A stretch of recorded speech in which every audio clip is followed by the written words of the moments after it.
बिस्मिल्लाहिर्रहमानिर्रहीम, अस्सलाम वालेकुम।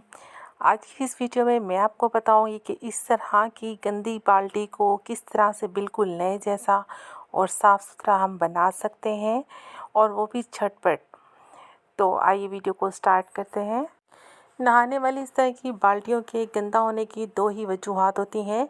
या तो आप उनकी क्लीनिंग डेली नहीं करते, दूसरी रीज़न ये होती है कि आपके पास जो पानी आ रहा होता है वो साफ़ नहीं होता।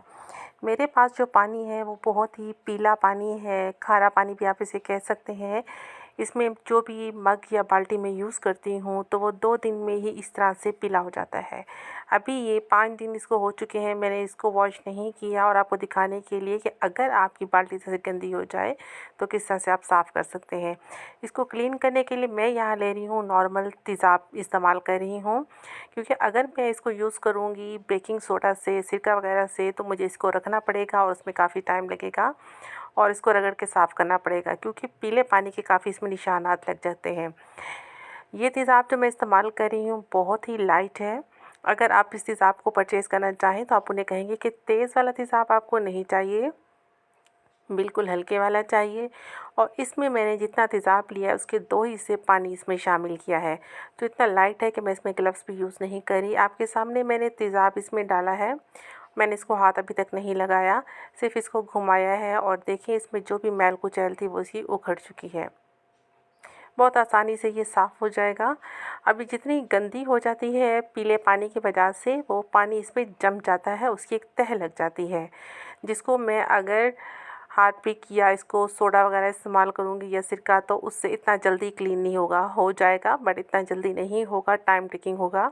और ये मैंने आपके सामने तेज़ाब डाला है, और आप देखिए विद इन फ्यू सेकेंड्स इसमें सारी मैल इसकी उतर चुकी है।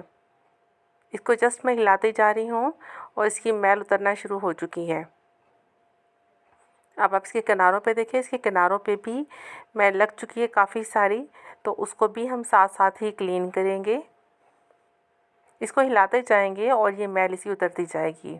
अगर आपके घर पे भी पानी साफ़ नहीं आता, इसी तरह का ही पानी पीला पानी आता है, तो आप इस तरह का हल्का सा तेज़ाब ले सकते हैं। ये 20 से 30 रुपए की बॉटल मिल जाती है।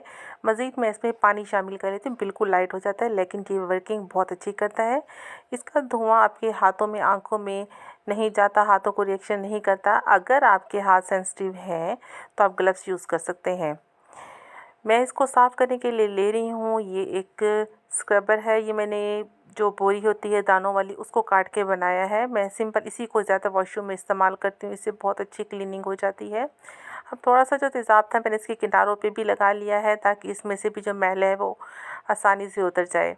पहले में तो तेज़ाब ठहर सकता था, लेकिन किनारे में नहीं आ पाता, तो इस वजह से मैंने ये स्क्रबर यूज़ किया है, ताकि ये अच्छी तरह से इस पर भी लग जाए और ये इसकी साइड्स भी बहुत अच्छे से क्लीन हो जाए। बस इसको लगा के आप देखेंगे थोड़ी देर में ये भी बहुत अच्छे से साफ़ हो जाएगा। आप इसका बॉटम देखें, बहुत अच्छे से क्लीन हो चुका है, कोई भी पिलाहट उस पर नहीं रह गई। अब यहाँ मैं इस थोड़ा सा सर्फ भी इस्तेमाल करूँगी, ताकि मज़ीद भी इसमें शाइनिंग आ जाए और बहुत अच्छे से मेरी बाल्टी साफ़ हो जाए। मैं वीडियो को स्किप नहीं कर रही, ताकि डिटेल से आप देख सकें कि मैंने इसकी क्लीनिंग किस तरह से की है। बस मैंने इसको थोड़ा सा फास्ट कर दिया है, ताकि आपका ज़्यादा टाइम वेस्ट ना हो और आप इसको देख भी सकें कि किस तरह से इसकी क्लीनिंग हुई है। अगर आपकी स्किन सेंसिटिव है तो आप हरगिज़ इसको ऐसे यूज़ ना करें। आप अपने हाथों पे ग्लव्स लगाकर ही इसका तेज़ाब से इसको साफ़ कर सकती हैं, और इसके अलावा मास्क भी लाजमी यूज़ करें। ये देखिए अल्हम्दुलिल्लाह मेरी बाल्टी बहुत अच्छे से साफ़ हो चुकी है। अब इसके किनारे भी साफ़ कर लेंगे, और इसको मैं बैक साइड से भी अच्छे से साफ़ कर लूँगी। जब तक मैं इसको साफ़ करती हूँ, अगर आप मेरे चैनल पर नए हैं और अभी तक आपने मेरे चैनल को सब्सक्राइब नहीं किया, तो मेरे चैनल को सब्सक्राइब कर लें और साथ ही बेल के बटन को भी प्रेस कर दें, ताकि आपको मेरी आने वाली तमाम वीडियोज़ का नोटिफिकेशन मिलता रहे।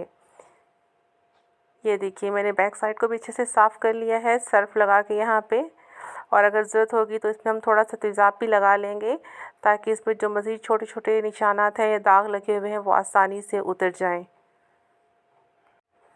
इसके साथ ही अगर आपको मेरी वीडियो अच्छी लग रही है तो एक छोटा सा प्यारा सा कमेंट भी ज़रूर कर दीजिएगा, इससे वीडियो बनाने वाले को बहुत ही खुशी मिलती है।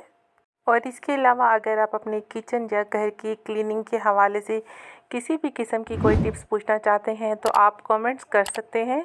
मैं आपको उसका हर मुमकिन जवाब दूंगी और आपको उसके बारे में टिप्स और ट्रिक्स गाइड करूंगी। बाल्टी बहुत अच्छे से अल्हम्दुलिल्लाह क्लीन हो चुकी है।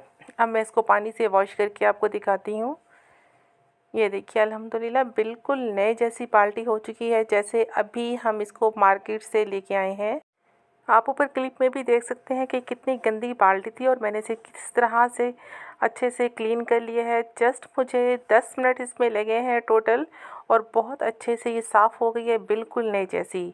वीडियो अच्छी लगे तो लाइक ज़रूर कीजिएगा। मिलते हैं नेक्स्ट वीडियो में, तब तक के लिए अल्लाह हाफिज़।